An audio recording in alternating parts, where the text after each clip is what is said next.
see on Linna-utoopia näituste seerias 3.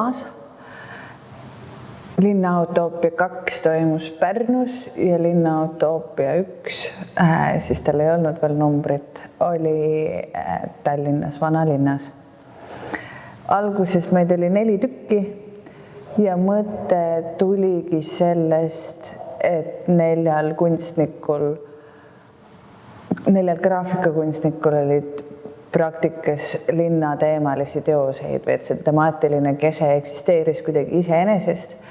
Ja siis nii, kuidas me oleme edasi läinud, oleme kaasanud teisigi kunstnikke, kes selliste teemadega tegelevad või kellel praktikas sellised momendid on, sest et eelmine aasta meid oli 9 ja nüüd on 10 kunstnikku, kellel on kõigil linnateemad ja ma arvan, et kui ruumid saaksid veel suuremad olla, siis neid kunstnikke oleks veel. Kadri Toom, Liis Tedre ja Marja Üksin hakkasid 3 näitust tegema ja kutsusid mind 4. juurde tegelikult kõige esimesel korral, sest et ma olen ka palju linna käsitlenud. Kuna esimene näitus toimus Tallinna Vanalinnas, siis seal oli midagi, et ühisasi on tihtipeale palju, aga kuskil me puutume kokku. Aga võib-olla metafoorina linn ise on ka siuke natuke nagu alati ammendamatu asi, midagi, mis nagu kunagi valmis ei saa või nagu, mis on nagu lõpuni defineerimatu. Et kirjanduses ka nagu sellest linnast ikkagi on vaja rääkida viimased nagu, ma ei tea, mitte 1000 aastat ikkagi nagu kogu aeg. Et jah, ju seal siis on midagi, mingisugune kihistusvajadus.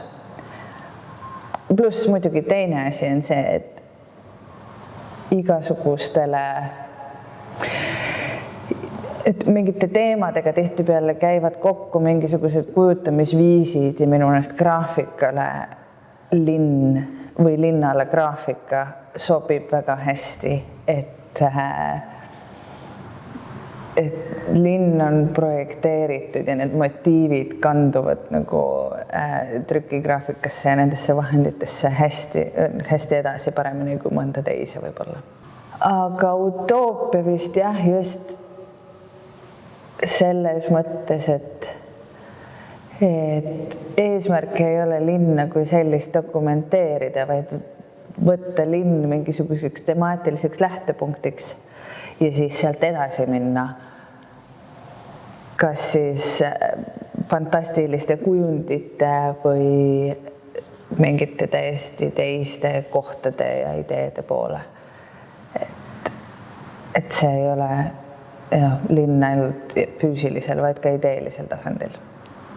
Minu meelest selle näituse suur võlu on see, et need lood ongi erinevad, et see linnalisus on nagu katusteema, aga tegelikult palju ühendavam lüli on see, et kõik on graafikakunstnikud. Et see linn on nagu mingi koodnimi mingisugustele asjadele, aga et tegelikult vaatenurgad või lähenemised või see, mida selle asja sees uuritakse, on kunstnikel hästi erinevad. Mõni on linnaline puhtalt nagu arhitektooniliste motiivide poolest ja tegelikult tegeleb hoopis mingisuguste metafüüsiliste asjadega. Mõni kunstnik siin kujutab linna väga üks ühele, et lähenemisi on erinevaid ja see ongi lahe vist.